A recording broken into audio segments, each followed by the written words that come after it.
บายดีพี่น้องสบายดีสีขาวครับเบ็ดพี่น้องเบ็ดเล็ก14พี่น้องนัมเบอร์14พี่น้องวิธีเขาครับเบ็ดพี่น้อง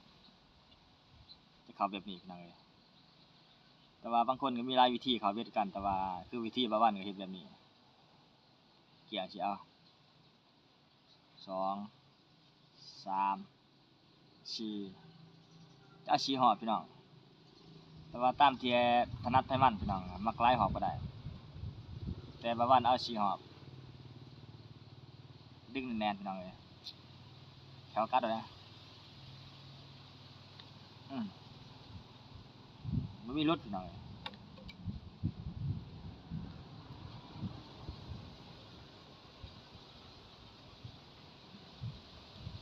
เบ็ดปลาช่อนสิไปแซ่ปลาช่อนอยู่เขื่อนกงซานพี่น้องเลยปลาช่อนหลายปลาช่อนโคตรหลายเลยปลาช่อนพี่น้องเรียบร้อยเบ็ดนี่เบ็ดเล็ก14พี่น้องสิเอาอยู่หานนอกนี่แหละแต่ว่าเป็นของจีนเด้นี่มีภาษาจีน